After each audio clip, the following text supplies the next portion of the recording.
Bonjour, je poursuis l'exploration du millésime 2017 à Bordeaux. Je vous ai parlé de Pédesclos sur la commune de Pauillac et de Château-Olivier en Pessac-Léognan. Et aujourd'hui, je vous propose le Langot à Barton sur l'appellation Saint-Julien. Nous sommes donc bien sûr dans les terroirs de haut niveau à Bordeaux. Saint-Julien est une commune que j'aime beaucoup parce que finalement c'est un compromis entre plusieurs styles des grands vins du Médoc. Certains sont tout en légèreté, il manque peut-être un peu d'allonge ou de volume en bouche pour mon goût. Et d'autres sont vraiment très tanniques et longs à se faire dans le nord. Saint-Julien propose donc, hormis les deux têtes de série qui sont vraiment très chères, les Super Second, Ducru, Boccaillou et Léoville-Lascaz, un certain nombre de crus classés dont les coûts restent extrêmement raisonnables dans le contexte actuel. Et d'ailleurs, ils vont le rester parce qu'à Bordeaux, n'est-ce pas, le marché n'est pas, est un peu en stand-by. Sur les petites appellations, c'est pas nouveau, les problèmes sont structurels, mais disons que le malaise remonte dans le haut de la hiérarchie, évidemment en termes beaucoup moins violents, ou cruels comme vous voulez, que les appellations périphériques Bordeaux, Bordeaux-Supérieur, Blayais et j'en passe. C'est d'ailleurs, on sent à travers ces difficultés les tensions qu'il y a maintenant aujourd'hui entre la propriété et le négoce. Je vous en reparlerai un petit peu après la dégustation elle-même. Je vous rappelle deux ou trois choses sur Langot à Barton parce que j'en ai déjà touché un mot à propos de son grand frère, Léoville Barton. Ce sont donc deux propriétés d'une famille irlandaise depuis très longtemps. Le Langot à Barton vient un peu dans l'ombre de Léoville Barton et d'ailleurs il est bien moins cher. Le Langot à Barton a des cours qui sont très proches du Clos du Marquis et peut-être un tout petit peu plus cher que le Château La Lagune, beaucoup plus au sud, même si ce n'est pas la même appellation. Même si j'estime que je pourrais très bien prendre en aveugle la Lagune pour un Saint-Julien. On est toujours dans les nuances. Il n'y a pas toujours des fossés entre tous ces grands terroirs. Langot à Barton, petite surface pour le secteur, une vingtaine d'hectares aujourd'hui, avec un patrimoine un peu de vieille vigne. Bon, ça ne représente pas tout le vignoble qui est environ 35 ans d'âge moyen, mais il y a quand même des plantations qui datent de 1953 et qui sont fatalement en sélection massale et il faut espérer que la propriété va les conserver. Langot et Léoville sont coiffés aujourd'hui techniquement par Damien Barton, sa sœur s'occupant du Moulis Mauvesin-Barton, là aussi je vous l'ai déjà indiqué. Damien paraît assez sensible aux problèmes d'environnement et d'écologie, ce qui est évidemment pas vraiment étonnant vu son âge. Et il semble réfléchir à la réutilisation des bouteilles parce qu'il a le projet de consigner ces bouteilles-là, et ce serait une première, dans ces grands châteaux bordelais. Est-ce que ce projet aboutira? C'est difficile à dire.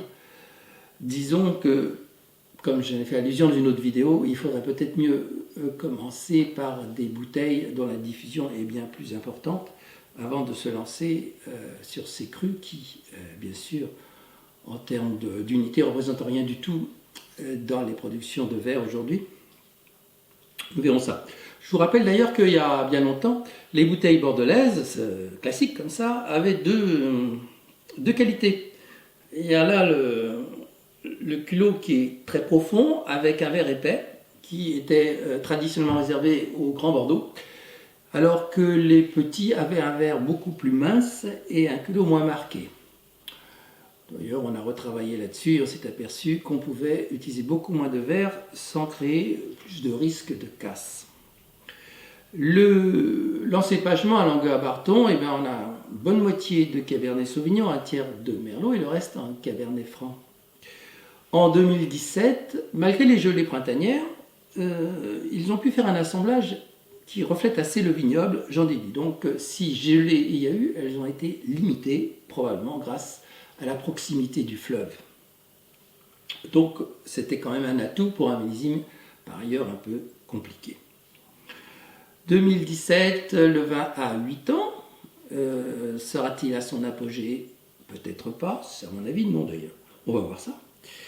C'est un vin dont les cours sont peu spéculatifs, voire pas du tout d'ailleurs, alors que son grand frère est à la limite. Hein. Le Louis Barton tourne régulièrement à 100 €, alors que celui-ci, on peut trouver dans les 60 €. Et là, en 2017, je l'ai même payé bien moins cher, il était à peine à 40 €.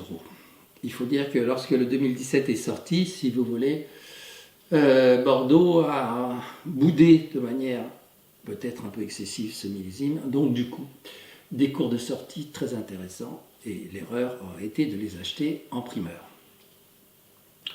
Nous allons donc goûter ce Languin Barton 2017.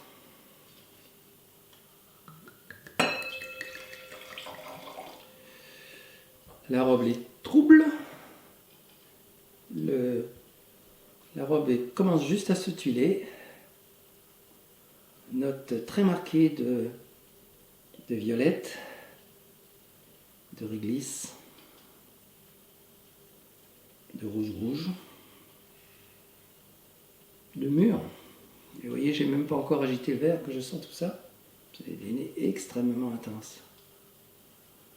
Oh là là, les feux rouges sont encore plus marqués à l'agitation. Là, on tire sur la framboise.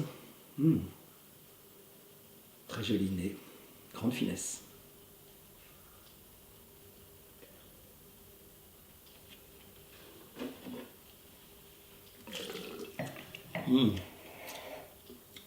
Voilà un 2017 bien réussi, avec un joli volume en bouche.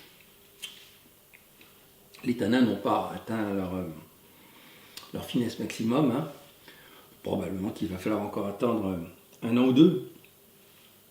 Voilà, 2017 à retenir. Hein. Bon, je ne sais pas aujourd'hui, hein, quand même les cours ont dû un peu remonter.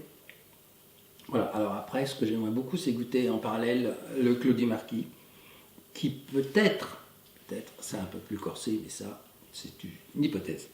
Revenons donc au marché bordelais où ça grince, ça coince. Bon, on peut trouver le mot qu'on veut. Et c'est intéressant de voir les déclarations de certains grands propriétaires, dont certains ont beaucoup de mal à atterrir et, disons, font preuve, je dirais, d'une certaine mauvaise foi. Pourquoi? Parce que ça fait quand même 20 ans au moins qu'à Bordeaux, ça marche à fond, pour les grands terroirs, bien sûr. Hein. Alors, on va quand même pas pleurnicher aujourd'hui s'ils doivent marquer le pas. Mais eux, ils ne voient pas du tout ça comme ça. J'ai lu une interview de Jean-Charles Caz, hein, qui est à la tête du château de Linge-Bage, hein, 5e cru classé à Pauillac, et qui laisse entendre, entre les lignes, que la propriété aurait un certain intérêt à se dégager des primeurs. En tout cas, partiellement, ce que fait déjà Château Latour depuis longtemps, et moitié-moitié Château Palmer. Mais derrière cette remarque, on peut y trouver tout autre chose. Ce qu'il faut comprendre, c'est que les rapports entre la propriété et le négoce à Bordeaux sont un peu compliqués. D'abord parce que beaucoup de négociants possèdent des châteaux, et pas des moindres, hein, notamment Château Palmer, et donc, ou le groupe Baron de Rothschild, évidemment. Et donc, ils sont à la fois, si vous voulez, un pied d'un côté, un pied de l'autre, puisqu'ils sont propriétaires et négociants. Il faut comprendre que cet attelage négoce-propriété, c'est toute l'histoire de Bordeaux. Et quand ça marche bien, quand le marché est porteur, tout le monde s'aime. Et là, il y a des tensions. Le négoce, lui, il est un peu coincé entre deux chaises, pour pas dire autre chose. Parce qu'il a acheté des vins trop chers. Et aujourd'hui, il ne peut plus répercuter ses frais, notamment ses frais de stockage. Et ça, si on sillonne un petit peu les tarifs aujourd'hui, c'est absolument flagrant. Les premiers à casquer, évidemment, c'est les crus bourgeois qui ont une réputation limitée. Hein. J'exclus par exemple, parce que je parle du Médoc bien sûr, Aumar Buzet, Château Gloria, Félan-Ségur, qui eux ont toujours leur clientèle solide et qui pour l'instant passent entre les gouttes. En revanche, les crus bourgeois plus modestes, et notamment au nord, eh bien on en trouve à des prix qui approchent les 10 € pour des vins qui ont 10 ans. J'ai récemment acheté 4 bouteilles de potage d'eau de Milka, je pourrais peut-être vous présenter d'ailleurs, pour 54 euros. Et là, si vous voulez, ça en dit long. Hein. On est vraiment dans des cours qui se rapprochent de l'autre rive du Blayais, tout au moins d'une certaine époque, parce qu'eux-mêmes sont obligés de baisser.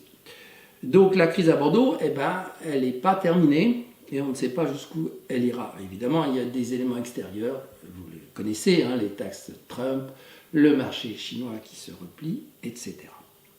Voilà, on en est là pour l'instant. À bientôt.